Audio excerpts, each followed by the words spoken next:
I made far more money as an orthopedic surgeon than I've ever made doing any carnivore stuff. I mean, I'm literally probably, in the years since I've left that, I've probably lost myself $6 or $7 million. I mean, honestly, I mean, I've lost more money by advocating this.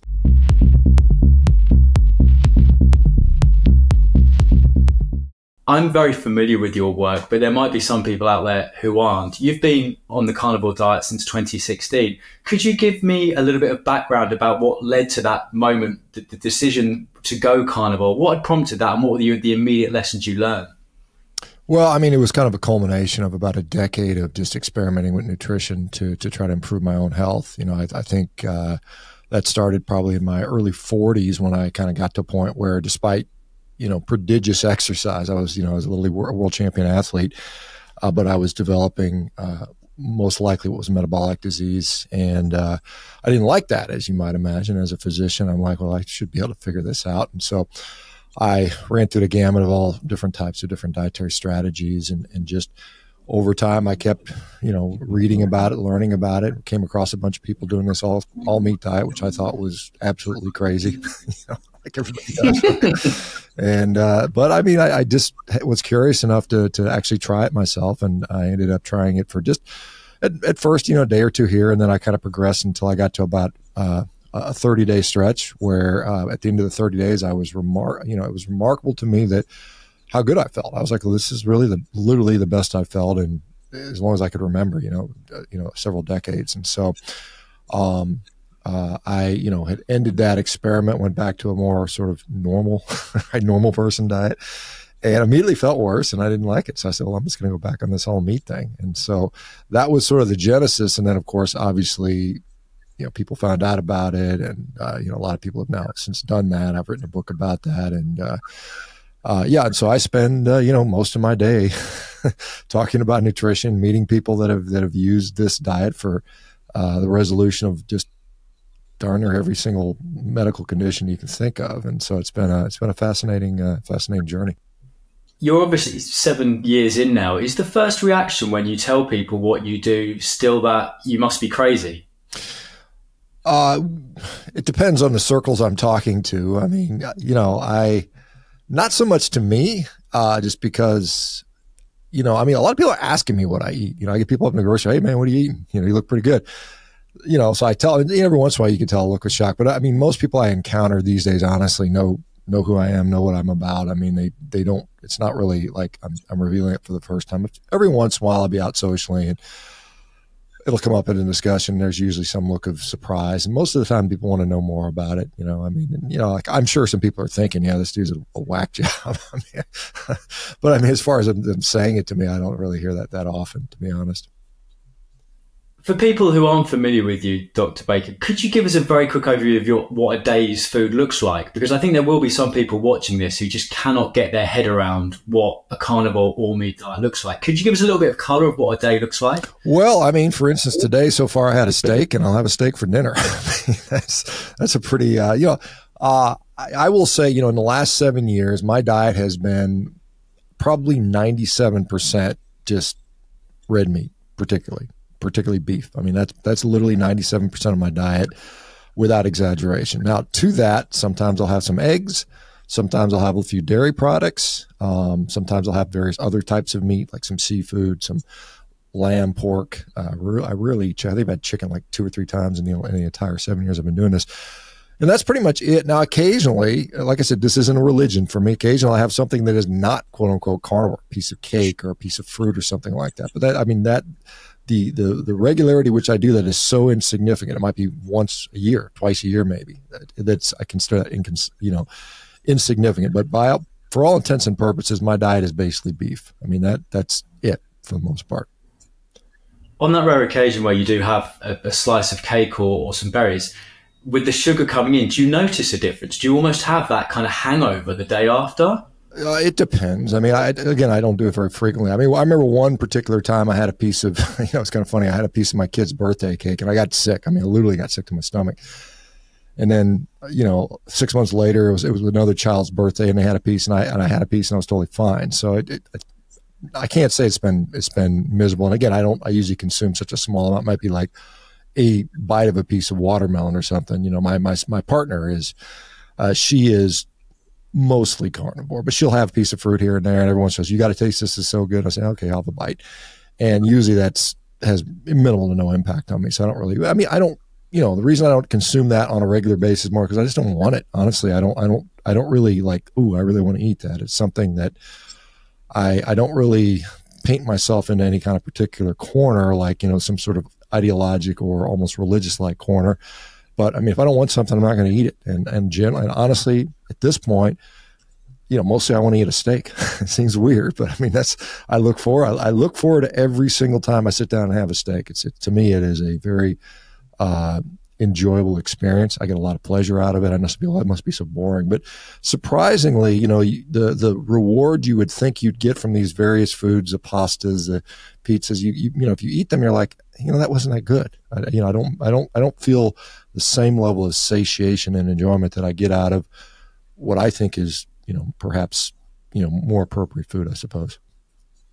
One of the biggest criticisms of the carnivore diet will be the lack of nutrients you might be getting from your diet. I wanted to talk about how you counterbalance that to make sure that you are getting the nutrients-dense diet you need. But I think the one thing I wanted to focus on is fiber, right? And I know you get asked this question a lot.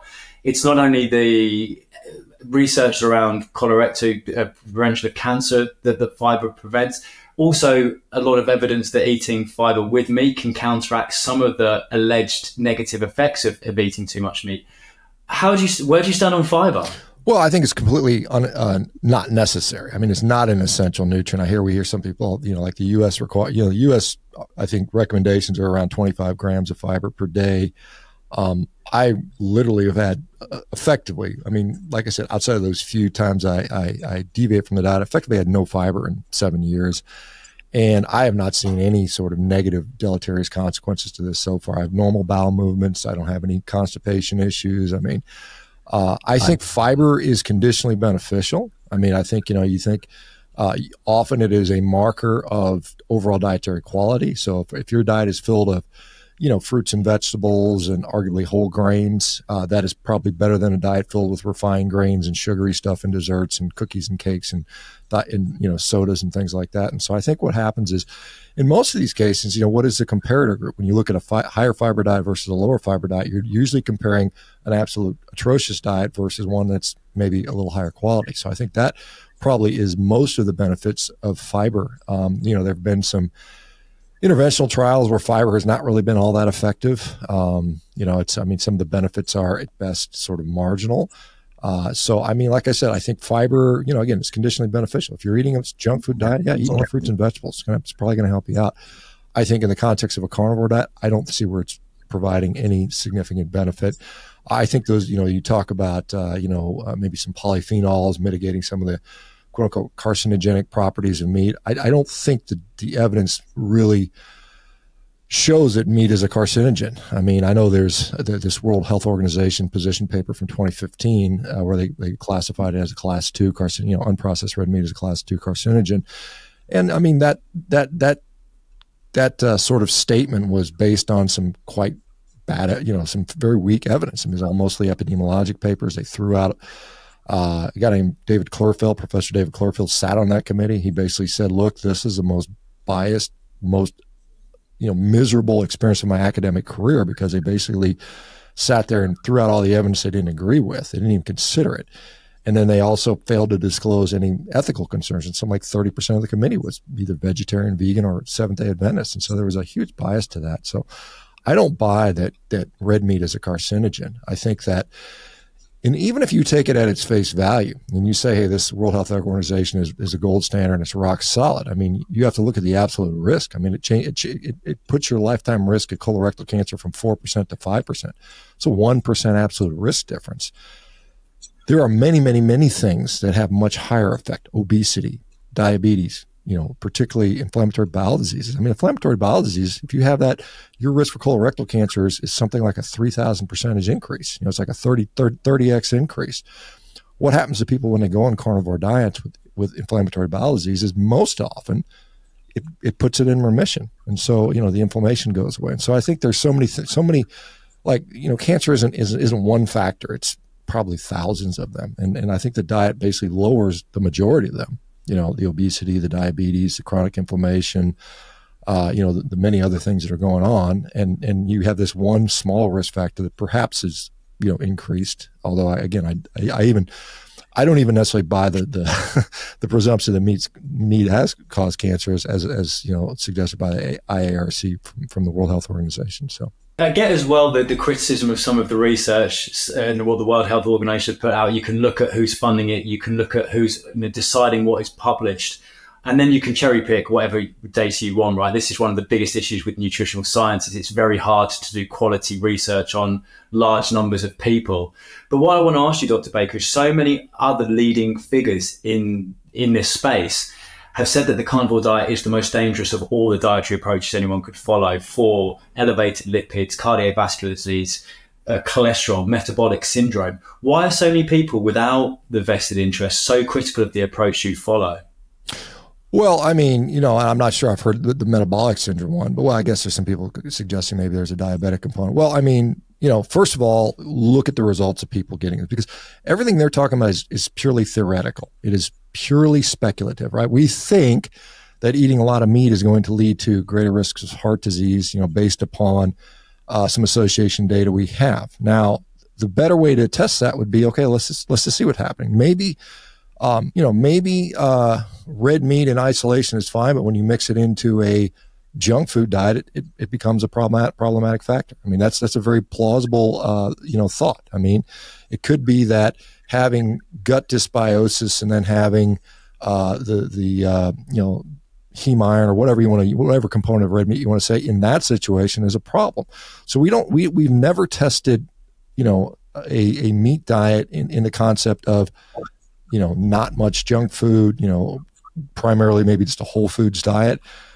There's not a lot of data on that, particularly meat heavy diet. I mean, there's like, a little bit of data on that. Like if you look at some of the Asian populations where they haven't really sort of adopted the processed foods like we have in the West, they tend to have better outcomes. And so that, to me, this diet is meat plus no junk food. It's very much different than meat plus junk food. So, I mean, there's that. There is some evidence that, elevations in LDL cholesterol in certain circumstances may be not particularly harmful. I mean, there's a great study going on that will be completed in February. This is Dr. Matthew Budoff and Dave Feldman are doing this research, the so-called lean mass hyperresponder study, where they've got 100 people that all had sky-high LDL cholesterol. I mean, like high as you can get, super high. Total cholesterol 500-600 millimeters or milligrams per deciliter. I don't know what units because where are you at? Where are you from? You're from in the UK. You use a different number. So whatever the super highest number you can think of on your millimolars number. And they've got 100 of them, and their average age are old. They're in their mid 50s. They're not young. They're perfect heart attack range, and they've been doing high fat diets and had high cholesterols for at least 4 to 5 years on average.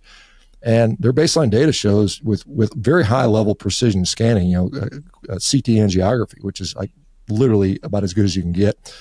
They show minimal to no cardiovascular disease. I mean, this is just their baseline, and they're going to run them for a year and recheck them and see if anything has developed in that time frame. But I mean, so it could be that it's conditional. It could be that, or dependent. It could be that LDL cholesterol is a dependent variable. Yes, it's a problem. It's an independent, it's independent, but depending on what else is going on, do you have metabolic syndrome? Diabetes seems to be a bigger predictor for cardiovascular disease than cholesterol does, at least based on a number of recent studies. What I see is, once again, if you look at the various factors that go into, say, cardiovascular disease, diabetes, obesity, smoking, family history, chronic underlying inflammation, hypertension, all of those things, I mean, literally all of those tend to get better on a carnivore diet for most people, right? So if all those cardiovascular risk factors have improved and just one factor, LDL cholesterol goes up, is that really, what's the net effect of that? And I say you don't know. And so what I tell people, if you want to do a carnivore diet for whatever reason, let's say you've got Crohn's disease, let's say you've got intractable bipolar disorder, and you've heard and you've seen people that's helped you, and it literally is helping you. Well, what do you do at that point? Your LDL cholesterol is up. So, I mean, do you stop that and go back to living in misery? Or do you say, okay, I understand this may be a risk factor for me. Let me just monitor it. Let me just get some imaging. Let me just, see, maybe I'll take a drug perhaps. And so there's, again, I consider this a therapeutic protocol for whatever. It's not a statement on humanity. It's not like all humans should be carnivores. I've never said that. But what I like to say is this can be very effective for many, many people for various conditions. Maybe they're food addicts. I mean, we see a lot of people with food addiction, binge eating disorder. I just interviewed a woman. She was 800 pounds. She lost 500 pounds on a carnivore diet in 22 months. And she says she finally found the off switch, but she couldn't stop eating chocolates and sugar and candy and ice cream. And she went carnivore, and all of a sudden she can finally, for the first time in her life, stop consuming garbage. And she's literally lost 500 pounds. Now, you're going to tell that person, oh, you're making your quality of life worse, your health worse? Of course not. I mean, it wouldn't make any sense. So again, I think, you have to give, irrespective if whether or not it raises risk or not, and I think that's debatable, you still have to give people a choice. It's like, what do I've asked this question dozens and dozens and maybe hundreds of times. I get people, I interview them. They've told me that, carnivore is, whatever, their MS is better, their Crohn's disease is better, their rheumatoid arthritis is better. They finally can get back to life. They finally feel like they're living again. And I say, well, what if your risk for cardiovascular disease is up 50%? Almost without exception, they say, I don't really care.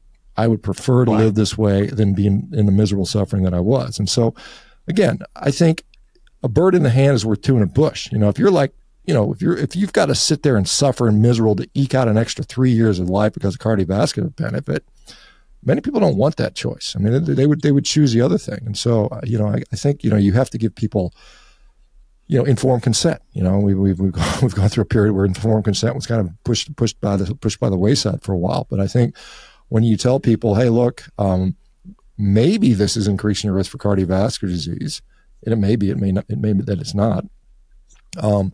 But your quality of life is better. Which do you choose? And I think most people choose, hey, I want a better quality of life here and now, because this is what I see, and this is what I experience from a day-to-day basis. And I think a lot of physicians, like when you just have somebody come to your office and you're like, well, your cholesterol is a little high, and here, let's put you on a statin, or let's do this.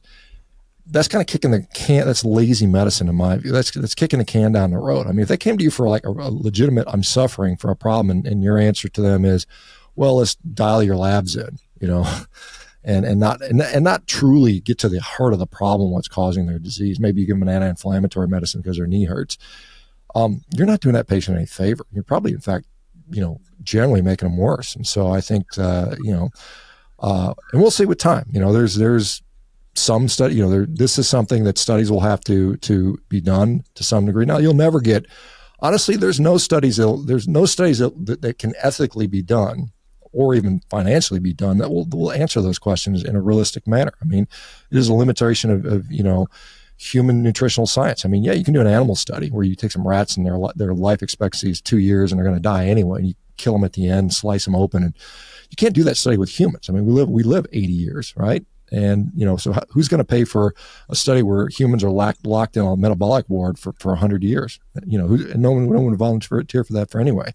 So, I mean, to get the high quality evidence that's necessary, it's instantly, there was this study just came out from Harvard University. It's, nutritional epidemiology, which is horrible. And they keep doing the studies. They know it's garbage, and they just keep doing them over and over again. It was like, red meat has, some increased risk for, incidence of type 2 diabetes. And then you look at their questionnaire, and, they include lasagna and sandwiches in their red meat category. It's like, well, that's not even good information. Plus, you're asking people to remember what they ate every 4 years. I mean, it's really garbage science. And most of this, these sort of outcome assumptions are based upon, really, really flawed data. I mean, it's human recall data. I mean, I don't remember what I had. I mean, I remember what I ate because I eat the same damn thing every day. So it's not hard for me. But the average person, if you ask them what they've eaten for the last 6 months, it would be at best a guess. They would block out the crappy stuff they ate, and they try to remember the good stuff. And we always see recall bias where they always try to make themselves look better. Well, I think I was eating more fruits and vegetables, and really I was just eating a bunch of Doritos, So it's bad data. So I don't buy. I find long-term predictions about cardiovascular disease, mortality to be sort of just like, I mean, it's almost like astrology. Is it fair to say though you see the carnivore diet being more of a therapeutic option, something for people who are already suffering from problems who can't find a cure in more traditional ways? You're not saying, if I'm right in understanding, it's something that the general population who've got good health should be doing. Is that a fair, yeah, of course, fair of course. understanding? Yeah, I mean, I don't, if you're happy where you're at and you're doing great, good, do whatever you want. But I mean, I'm a physician, right? My goal is to take care of sick people and make them better. I mean, if somebody wants to do it for fun or maybe they have some athletic benefits, that's great. I mean, I think that's, if you want to try for that reason, it's fine. But I mean, the primary goal in my view is just a therapeutic tool. Maybe you do it for 6 months. Maybe you do it for 3 years. I don't know. I mean, it just depends. But I mean, that is what I see its utility is. It's not a statement on the condition of humanity. Humans are opportunistic omnivores. It's clear. I mean, there's people that eat plants and are still alive. So, I mean, there's people that eat a purely plant-based diet and they're still alive. It is a therapeutic tool. And if people will approach it that way and more doctors would be willing to use it, they would have a lot more success, I think, in certain cases. God, I mean, autoimmune diseases, recalcitrant mental health disorders, gut issues for sure. I mean, there's so many things that it's been very effective for. So, I mean, I think that is a start. Now, if somebody wants to make it a lifestyle, hey, that's up to them. That's fine. I honestly, I think it's fine too. I think I'm aware of people who've been doing this for many decades, 3, 4, 5, 6 decades, and they're doing great. So, I mean, I think the primary, I don't, envision a world where every human on the planet's eating a carnivore diet. That's never going to happen. The same thing's never going to happen. They're all going to be a vegan diet. I mean, it's never going to happen. People are going to eat what they want to eat. Unfortunately, the food industry puts out this hyper palatable stuff that's awful for everybody and makes it as cheap as dirt. And so people gravitate to that because what is the main thing that drives, food buying decisions is how much does it cost and what's it taste like? I mean, that's what 95% of the people go to the store. Oh, that tastes good and it's cheap. That's how they make their purchasing. But when you're sick, when you're suffering from a disease, ideally you catch people at the beginning of, hey, I've just been diagnosed with pre-diabetes.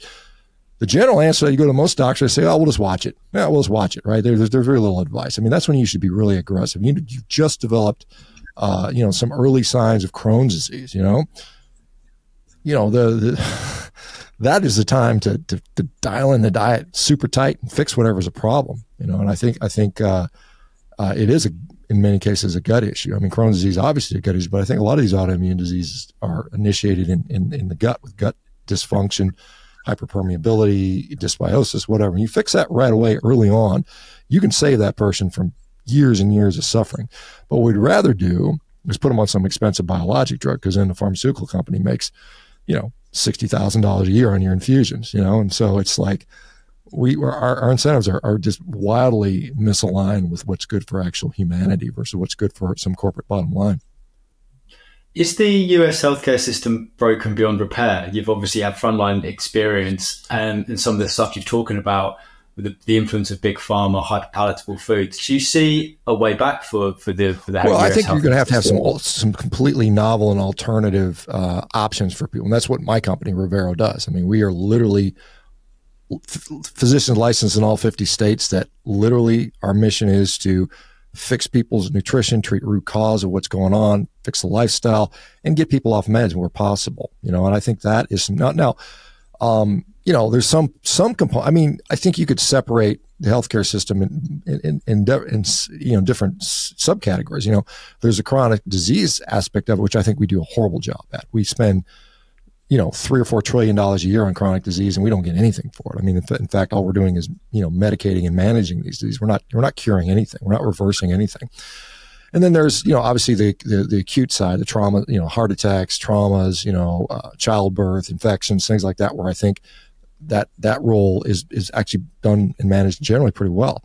Yeah, I mean, I think there's something that and I think there's a tipping point where more and more people are seeing, one, how much they spend on healthcare. Insurance premiums are through the roof, and they're not getting much for it. And what they are paying for generally doesn't result in much improvement in their quality of life. So I think people are going to get sick of that.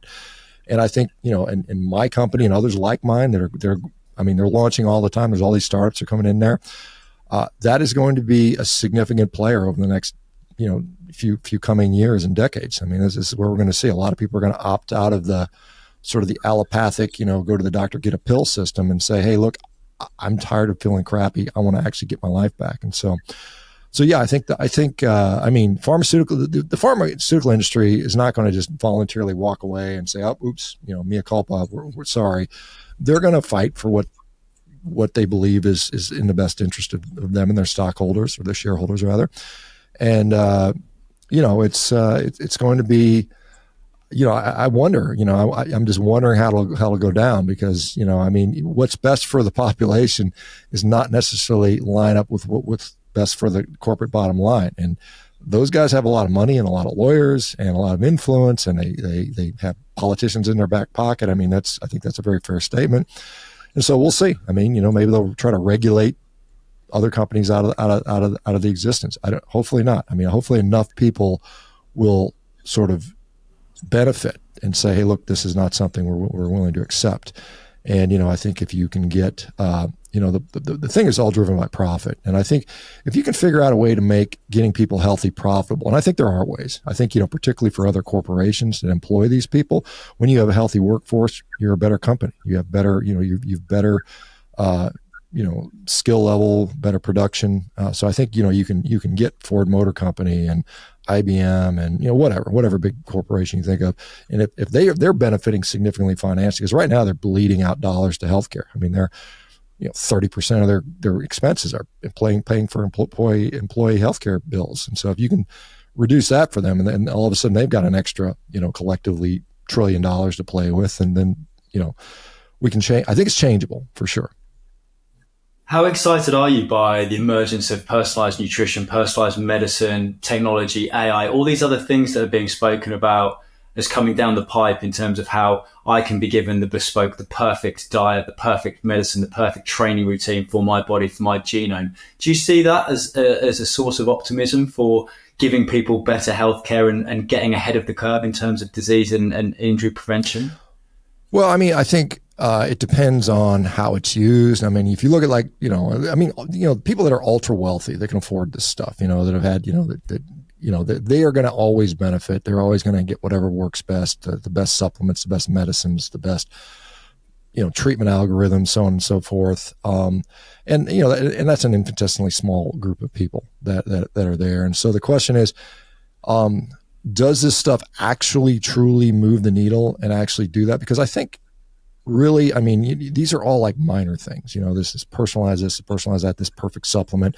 I think those things make small differences. And, if you had, you have 100 small differences, all of a sudden you made a large difference. But I think until you are able to consistently tackle the big issues, and to me, the big issues are just a completely garbage diet, perhaps, inadequate activity and poor sleep, until you can figure out a way to do that consistently for not just people that have, 7-figure incomes, but for the average person. That's really what we're talking about here. And so, I mean, there's always, I mean, it's like the longevity business. I mean, there's so many people that are, I mean, if you want a good racket, go into longevity, because there's no money back guarantee. There's no, how do you prove your value, And I'm very skeptical of that. All these guys are, I'm a longevity guru and do my routine and you're going to live to 150. Well, no one's done it yet. And I always say, well, where's the proof? Now I can tell you people, I literally have thousands of testimonials of people that are legit. I mean, I've interviewed these people legit that I've gotten off medications, that I've dramatically improved their here and now stuff. And to me, that's more valuable than saying, well, I think we can get you to live to 110. How do you know? How are you going to prove that? What if I die at 92? Are you going to give me my money back? No. So well, one of the criticisms leveled at you most often, Dr. Baker, is you are so passionate about the carnivore diet because of your business interest, and there is a clear conflict there. Do you understand where that criticism comes from, and how much do you dispute it? Well, I mean, let me just be clear. The Rivero company is not carnivore.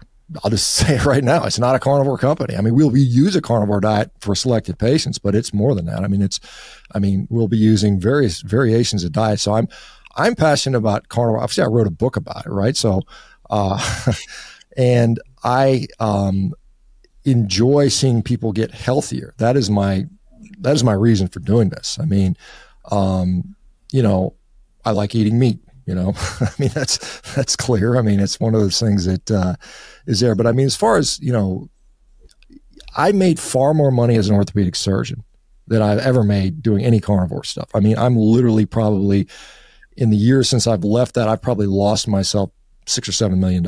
I mean, honestly, I mean, I've lost more money by advocating this, but I honestly have more satisfaction in my life now because I just do. I mean, yeah, I mean, I do surgery. I'd replace somebody's knee and they come back, 3 months after they're healed up saying, "Hey doc, my knee feels great. Thank you. Pat me on the back. Here's my wife baked you a cake," or something like that. Yeah, that's good. I appreciate it. It was nice, but it's nothing compared to what I see today. I mean, I get people that are saying, "Look, I was ready to commit suicide. I was so miserable.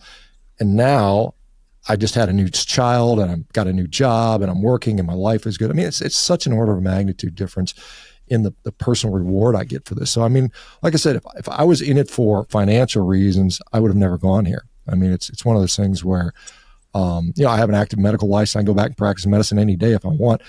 I don't want to do that. Well, I was going to say, because you struck off in 2017, but that was overturned in 2019, if I've got my dates correct. But there's no desire for you to go back into that profession? No. I mean, I have, I mean, one of the things, when I went through that whole sort of thing with the hospital is I was incredibly naive in my sort of, my thought of how medicine worked. I thought, you do the right thing and you're rewarded for that. And what I found out very painfully was that, if you're advocating for health and lifestyle and it's impacting the bottom line of a corporation or a hospital and they're losing money, they're not interested in that. And that's the whole crux here. And so I didn't want to go back to that. I don't want to go back. So is that why you were struck off? Sorry to jump in, but for a little bit of context there for people that might not understand, what was the situation? So I mean, this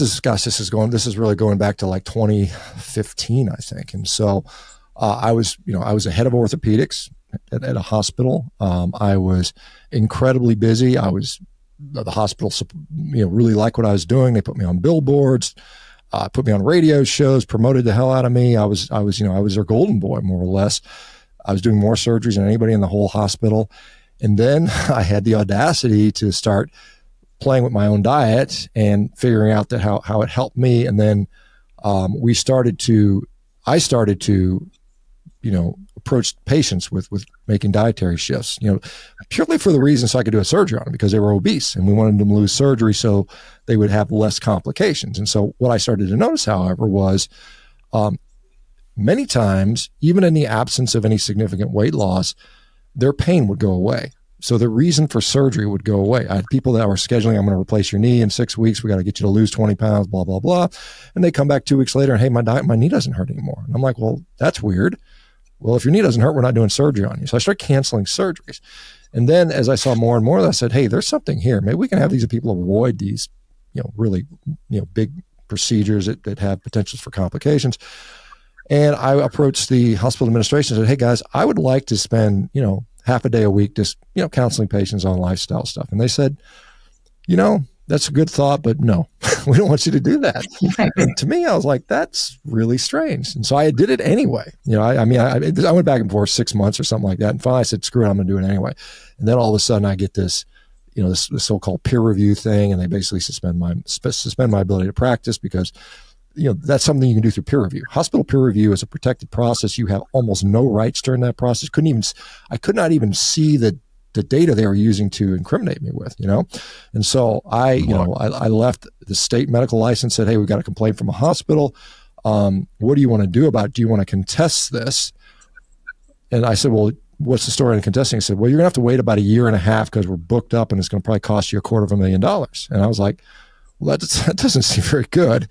And so I said, "What is the other option?" They said, "Well, if you go to this place, the centralized place where they can assess you, they can do an independent review on you." And I said, "Well, let me do that," because I knew I was fine. I didn't think I had any problem. So I go do an independent review and they said, "Yeah, you're totally fine. There's nothing wrong with the way you practice. Go back to work." All right. And so, that process took like 6 months for them to write the reports. And then when I submitted it back to the state medical board, they got it and they said, "Okay, now we have to wait till our next meeting," which was like, 4 or 5 months later. And then they said, "Okay." And then they said, "You can apply for your license again." I had to apply. And then that took another 6 months. So all in all, it took like 2 years to resolve this thing. Even though, the decision to that I was fine was like within a few months. It took 2 years. And by that time I had already like started doing all these other things. I was like, I'm not interested in that crap anymore. I'm happy where I'm at now. So that's sort of I mean, it's a long drawn out thing, but that's the kind of the overview of that story. But, I hope that I never have to go back to operating on people again, because that would mean I failed in this new task, which I think is more valuable and more important, which I'm quite honestly, I think I'm honestly better at. I mean, I thought I was a pretty good surgeon, but I think I'm more better at what I do now. I think, what I do is kind of unique in a way.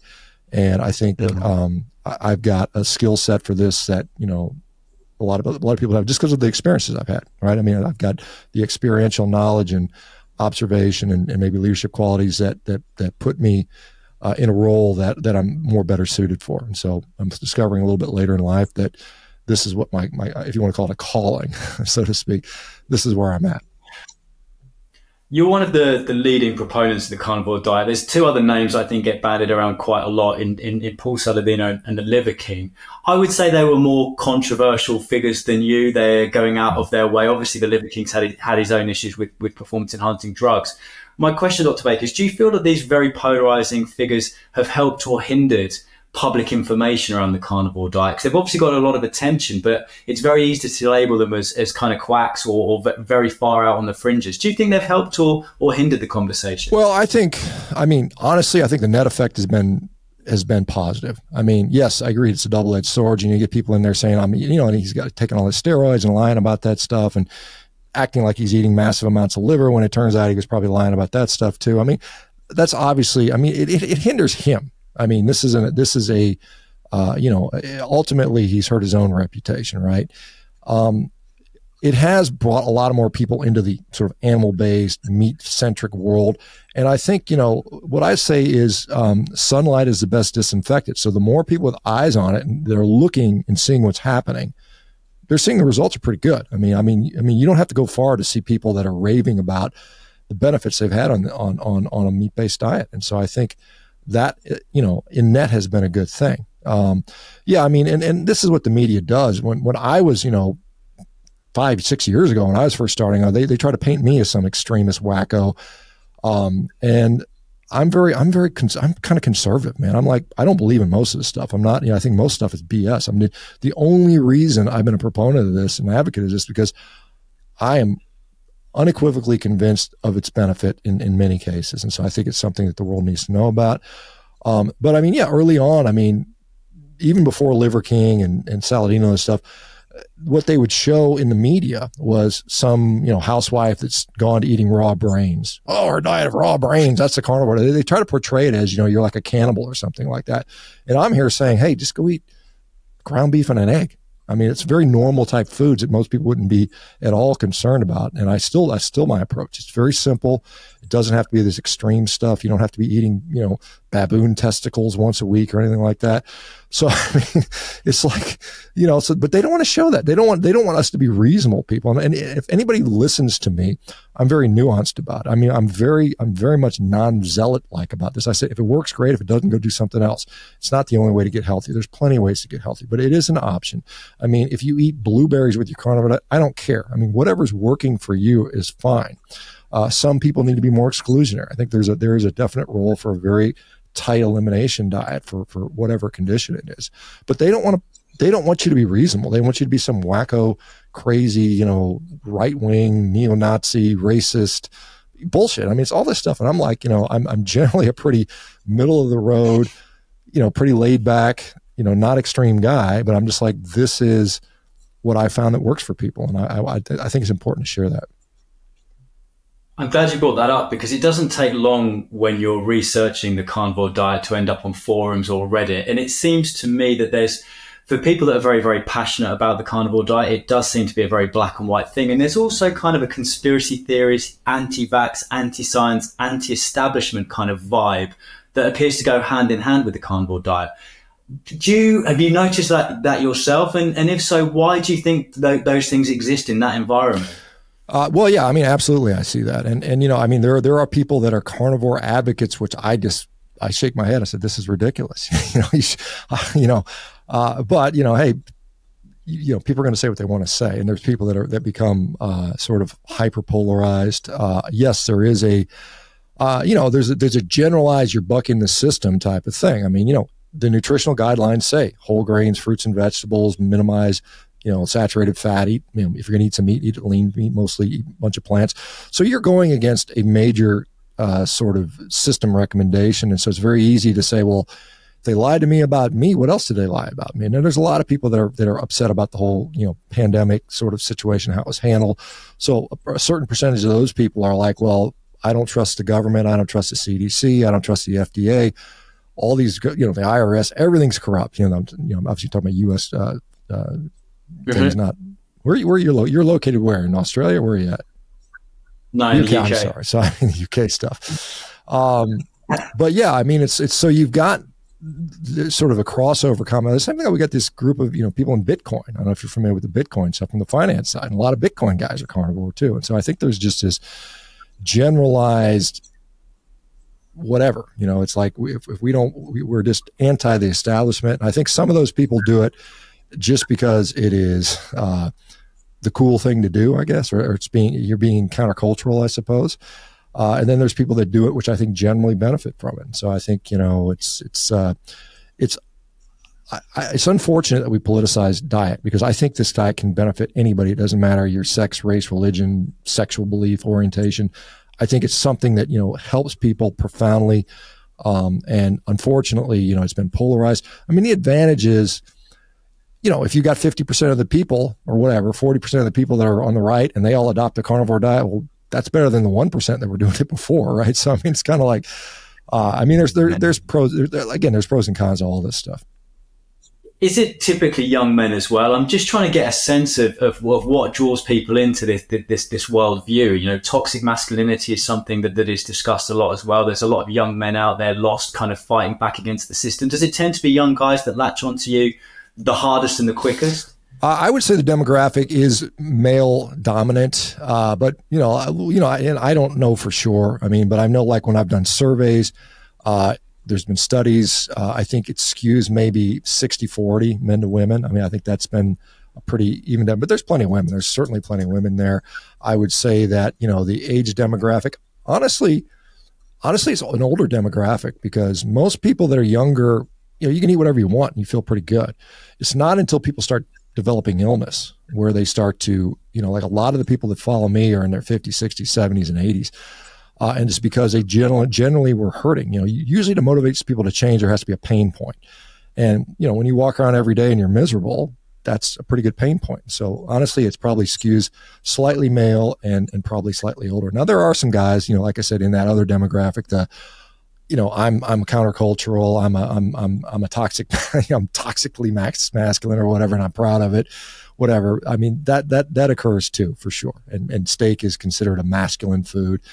Gosh, women thrive on that too. It really shouldn't be a masculine food, but Are there any differences when it comes with women, just in terms of any other dietary considerations? Obviously, women are not just small men. There's different physiological things going on there. Are there any other considerations that if a woman is beginning to consider the carnivore diet that she needs to be aware of that's not applicable to a guy? Yeah, there are. And this goes to like I said, I've had the fortune to interact literally thousands of people. I literally interact with people on this diet every single day of my life, 7 days a week. I conduct a meeting, I talk about things. And what I've consistently seen are a few things. One is certain conditions benefit from a more fat-centric, higher fat percentage, maybe a ketogenic approach. Now, carnivore diet doesn't necessarily, a lot of people assume you're in ketosis because you're on a carnivore diet. That's not necessarily true. It depends on how much protein you're eating, how much you're eating, how frequently you're eating, how much exercise you're doing, so on and so forth. And so I think for women, more so than men, and there's obviously exceptions, but I mean, women tend to benefit from maybe a slightly higher fat percentage than men do. Women tend to benefit from probably more frequent feedings than men do.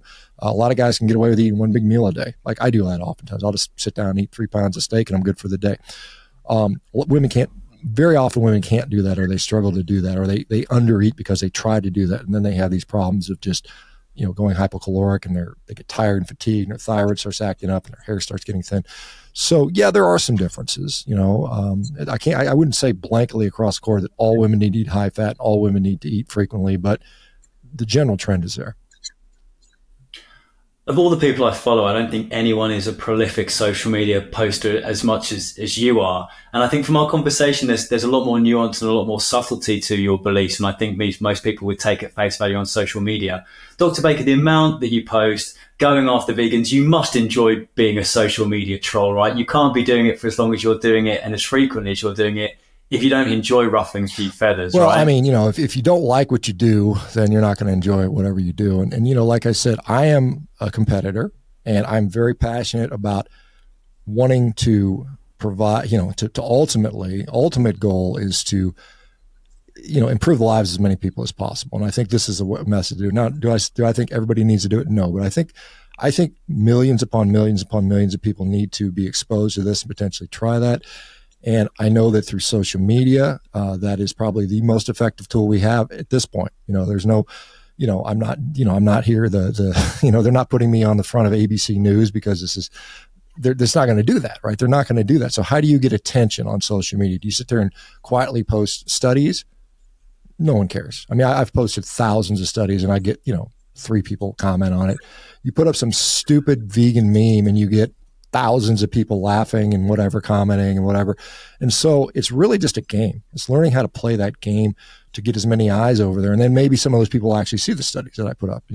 This conversation, which I think is, more reflective of what I actually believe, is hard to produce in a 30-second TikTok, right? I mean, it's just hard. I mean, it's impossible to do that. So you have to go with what gets you some of the views or get you some of the clicks. I mean, that's just the reality of the situation. And then hopefully some people will come back and listen to the long form content, or at least try it, and like I said, and, really, I mean, how many people are motivated by this style of conversation or reading a study? Some are, but many aren't. Many are very emotional. That's why veganism has been popular, because all they do is show some pig in a cage and say, oh, look at the suffering you're causing, please stop.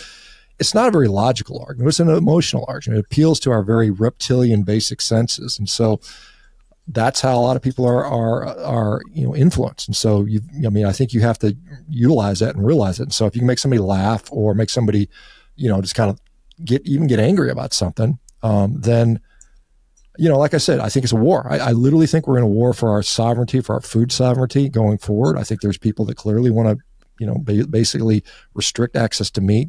Some people would love to ban it. I mean, there's people out there that, the UN undersecretary for the UN was like, hey, meat eaters should be stuck out outside of a restaurant with the smokers.